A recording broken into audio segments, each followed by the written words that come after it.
Hey everybody, welcome. This video is going to be an overview of my physical TBR for 2026. In 2025, I'm at 24 books right now.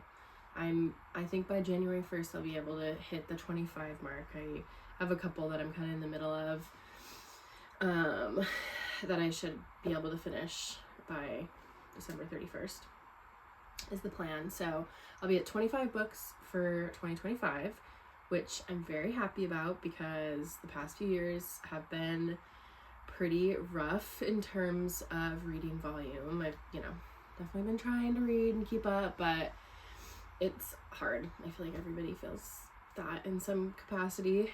But yeah, I'm trying to stick with it, trying to get that count up. So let's see. I'm currently in the middle of a few books, one of which is Wuthering Heights. I'm listening to that one. I listen to a lot of audiobooks, so that's where, honestly, definitely the bulk of the books I read in 2025 were audiobooks. Yeah, I read a lot of audiobooks, and I love that. I am, such a proponent of audiobooks. I literally love Libby so much. But anyway, yeah. So 2025, at about 25 books. I think 2024 was 7 books, which is so lame. And I really need to keep up my momentum and keep reading and keep going. So I want to make a video because I went through my bookshelves today and I picked out a bunch of books that I have physical copies of, that I own, that I really want to get through. I really want to get through the actual books that I own, because we should be reading our fucking books, people. But anyway, so yeah, we're gonna, I did want to talk about this book too. This is one that I'm halfway through. It's The Myths We Live By Mary Midgley. It's really good, really like it, but it's it's more philosophy nonfiction, and I've been reading it for a minute now and haven't been able to finish it. So I'm either going to try to finish this one, or I'm going to try to finish Wuthering Heights. I'm reading Wuthering Heights because the movie's coming out, so I wanted to read it before I watch the movie. I like it, but I don't love it. I'm not super into it. I'm halfway through, I'm pretty sure. Just about halfway, and the narrator is the narration perspective is different than what I was expecting, and it's a little hard to connect with the characters themselves. That's what I'm feeling so far. It did just get a little more interesting, so I'm curious to see where it goes. I'm definitely gonna stick with it and finish it. But yeah, it's good. It's not great so far, but maybe it'll get better. I don't know. I'm really excited about the movie. Margot Robbie, Jacob Elordi, not that I not that I particularly love either of them, but the trailer just looks so good. And the soundtrack, the Charlie XCX soundtrack, those songs I've been listening to a ton, and they're so good. So really excited to see that.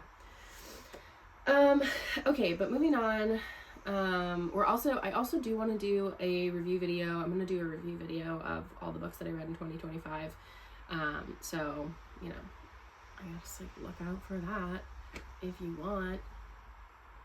But anyway, here we go. First book. I want to read Intimacy by Jean-Paul Sartre, a little French existential novel moment. It seems good. Seems like some just fun little drama, existential drama, about relationships and whatever. It's short, it's little. I feel like I really am trying to pick up some shorter books, especially physical books, so that I can just get through them, read them, and feel accomplished, because that really helps with momentum for me. But yeah, it was the winner of the Nobel Prize for Literature in 1964, which is interesting, and it was published originally in 1956, so it's an old one. Oops. But yeah, let's see what they have to say about it. Intimacy reveals a forbidden world which is perverse, shocking, diabolical, unlike anything you've ever met on the printed page, but a startling reflection of life as you know it. Here's a portrait of life seen from new and revealing angles, in which the human soul is stripped of its civilized veneer, and the layers of experience are peeled back with ferocious skill, to reveal the depths of the private oppressions, sensualities, and neuroses of our time, and the overwhelming evil to which modern man can descend. So yeah, I want to read it. Moving on, we have Tom Robbins' Even Cowgirls Get the Blues. Kind of like this cover, it's fun. I read Jitterbug Perfume this year, which is another Tom Robbins novel, and I loved it. That honestly was probably my favorite read of 2025. It was such a good story. It was so entertaining. It was so well written. Kind of like, you know, white male writers from the 80s, like Kurt Vonnegut, kind of crass, like, but just such good commentary, such great characters, fun timeline. Like, it was really moving. It got me. Yeah, it was just fun, but like, I don't know. It was good. Highly recommend Jitterbug Perfume.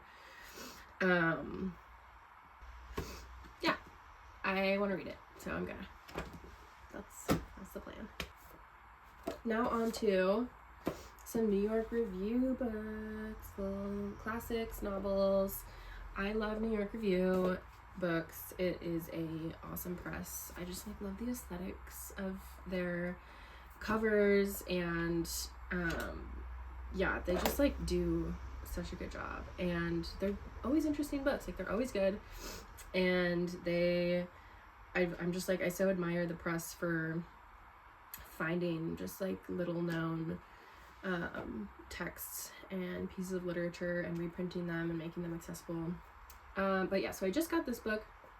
This one's called During the Reign of the Queen of Persia by Joan Chase. It's not about Persia at all. It is about rural Ohio, I believe. But it sounds really good, and it's another just like short little novel. And then this one is called Free Day by Inès Cagnati. Let's see. It's like Italian and French. I'm pretty sure like the families are Italian immigrants to France in like, I don't remember what the timeline was. I actually started this book in 2025. 2024, 2025? I don't know. I'm just putting it on my TBR because I want to actually finish it. I really liked it. There's, you know, I'm always starting books and never finishing them, and that's just kind of how it goes. So we're gonna finish this one. But yeah, another little short novel, New York Review book. Very excited to read these two. Okay, another little existential philosopher essay novel. Okay, it's like 3 stories. Yeah, it is fiction. Yeah, The Age of Discretion, The Monologue, and The Woman Destroyed. So there's 3 stories in here. But Simone de Beauvoir, love her, classic. I've been wanting to read this. I've been wanting to read more. I've been wanting to read more existentialist like novels and stuff like that. But yeah, looks really good. The little blurb is, in 3 immensely intelligent stories about the decay of passion, Simone de Beauvoir draws us into the lives of 3 women, all past their first youth, all facing unexpected crises. Enthralled as fiction, suffused with de Beauvoir's remarkable insights into women, The Woman Destroyed gives us a legendary writer at her best. Cool. Sounds great. It's a really good title, too. Or cover, I mean. Okay, moving on. We have Their Eyes Were Watching God by Zora Neale Hurston. I've been really wanting to read this one for a while. I've been wanting to read more Zora Neale Hurston. I have not read any of her yet, but obviously this is a classic, and I have it, and I need to read it, and it's short, and yeah, so I'm just gonna get into this one. Is there any little blurb I can read? Not really. Let's see. When was this one published? Wow. Wow, I did not know it's that old. 1937. Yeah. So, I'm sure it's great. And I can't wait to read it. Joan Didion, The White Album. This one has been on my TBR for a long time. I have been getting into more Joan Didion. In the past few years, I read Play It As It Lays, which was really good and also kind of depressing and fucked up. But Joan Didion's a great writer, and this is one of her essay books. So, yeah. I also read, what is it called? My Year of Magical Thinking? Yeah, My Year of Magical Thinking. Well, I didn't finish it. I've read like half of it, but I need to finish that one too. So yeah, more Joan Didion this year, for sure. This one I just got this one. I'm really excited about it. It sounds really good. It's a novel, by a native author, Diane Wilson. And yeah, it sounds like a moving one, and I feel like it'll make me cry. But yeah, I'll read the back of this one because it sounds really good. One snowy winter's day, Rosalie Ironwing returns to the home from which she was taken as a child. Orphaned, widow and mother, journalist and gardener, Rosalie has spent the previous 2 decades watching as her white husband's family farm is threatened first by drought and then by a predatory chemical company. Now, grieving, she finally begins to confront the past and embrace the future, and in the process learns what it means to be descended from women with souls of iron, women who have protected their families, their traditions, and a precious cache of seeds through generations of hardship and loss. Yeah, I feel like this one's gonna make me cry. But I'm really excited to read it. Okay. This one is Letters to a Spiritual Seeker by Henry David Thoreau. I've been wanting to read this one for a while. I've read Walden Pond. It's great. I love Thoreau. I like a lot of his essays. But yeah, this is seems like a really good reflection on like spirituality and God. I'll read the little description.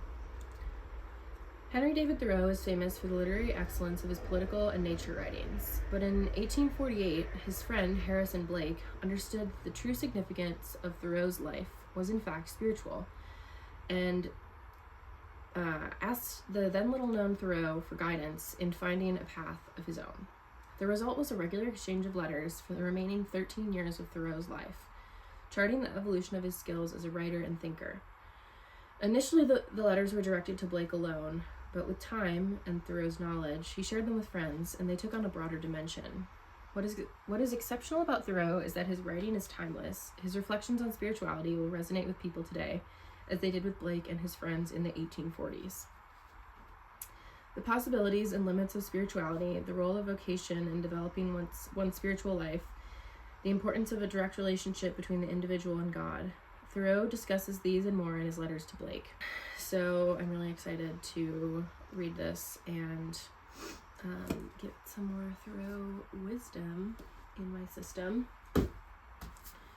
Up next is a novel by Niall Williams. It's called This Is Happiness.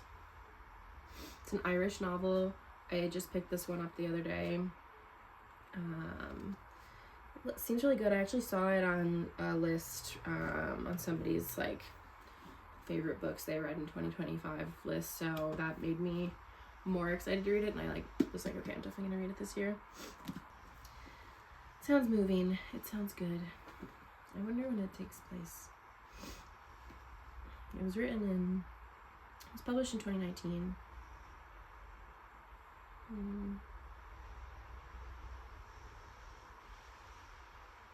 I don't know.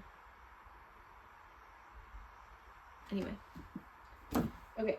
Moving on, we have Shadow and Evil in Fairy Tales by Marie-Louise von Franz. She is a psychologist, psychoanalyst, like working kind of in the tradition of Carl Jung. I've been really into Jungian psychology lately.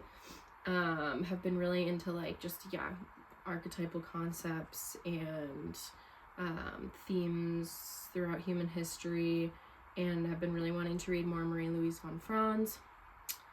And this one, I got this year. It sounds really interesting. That's like myth stuff, in the mythology. So I'll read some at the back at least. Fairy tales seem to be innocent stories, yet they contain profound lessons for those who would dive deep into their waters of meaning. In this book, Marie-Louise von Franz uncovers some of the most important lessons concealed in tales from around the world, drawing on the wealth of her knowledge of folklore, her experience as a psychoanalyst and a collaborator with Jung, and her great personal wisdom.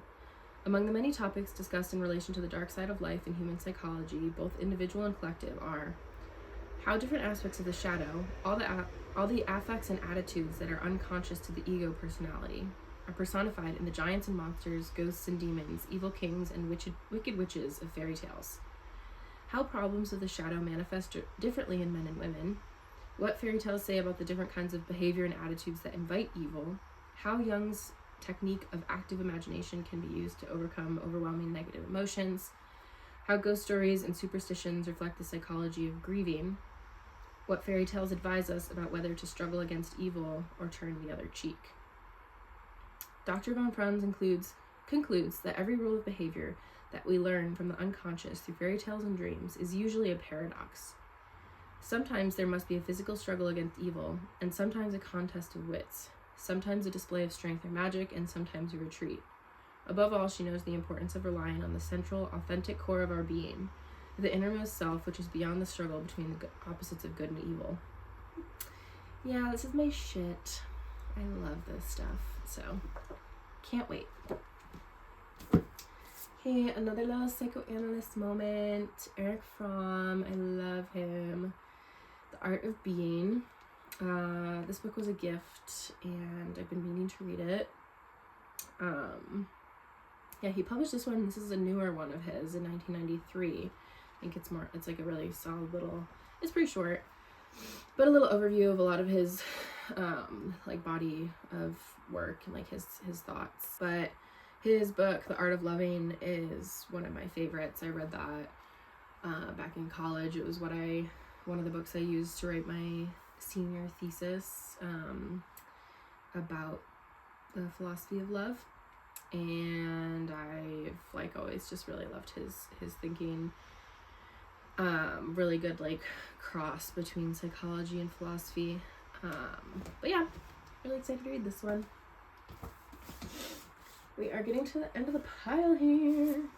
Okay, so this one I got this year. I got it at the Ithaca book sale, I believe. This is called Why We Believe, Evolution and the Human Way of Being by Augustín Fuentes. I'll show you that there. But yeah, it's about like why do we have religion? Why do we believe in something bigger than ourselves? And it seems like it's written really well, and like the table of contents like really got me. I'm like, hell yeah. Again, this is right up my alley, and it sounds super fucking good. Yeah, I can't wait to read this one. Okay. Why are so many humans religious? Why do we daydream, imagine, and hope? Philosophers, theologians, social scientists, and historians have offered explanations for centuries, but their accounts often ignore or even avoid human evolution. Evolutionary scientists answer with proposals for why ritual, religion, and faith make sense as adaptations to past challenges or as byproducts of our hypercomplex cognitive capacities. But what if the focus on religion is too narrow? Renowned anthropologist Augustín Fuentes argues that the capacity to be religious is actually a small part of a larger and deeper human capacity to believe. Why believe in religion, economies, love? A fascinating intervention into some of the most common misconceptions about human nature, this book employs evolutionary, neurobiological, and anthropological evidence to argue that belief, the ability to commit passionately and wholeheartedly to an idea, is central to the human way of being in the world. Really cool. Yeah, evolutionary perspective. super, super fascinating. I think like just examining the broader concepts of belief itself and like why we believe is such an interesting question. So really excited to read this one. Okay, this is called The Other Side. It is a story of women in art and the spirit world. It's by Jennifer Higgie. Yeah, I think it's a lot about like women. Yeah, well, it is a lot about like female artists who deal with spiritual themes and topics.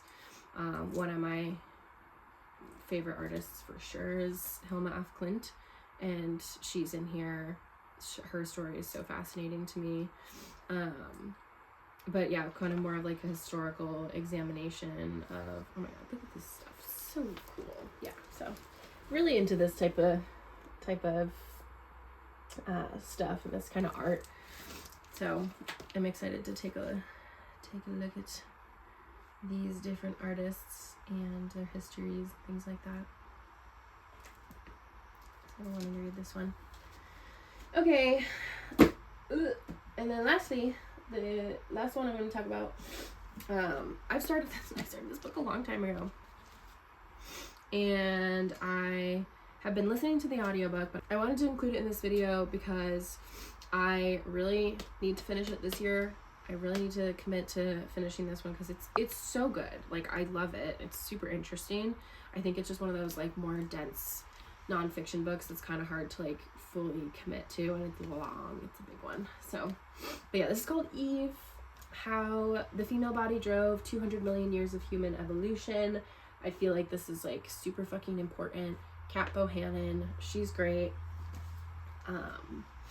Yeah, I think this is like super important. We need to be looking at the female body, and it's just like all about how these like different evolutionary traits evolved in female bodies, like obviously not just human bodies, like female bodies across human across evolution as a whole, across species, and like how the like why breasts evolved, why like we have nipples and can like feed our babies with them, and like menstruation, why we have cycles, like things like that.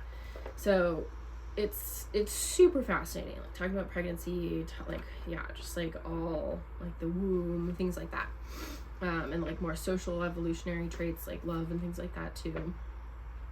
Voice, brain, legs.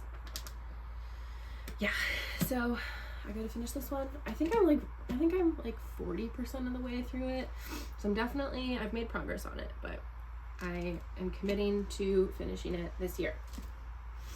Okay, I'm tired of talking now.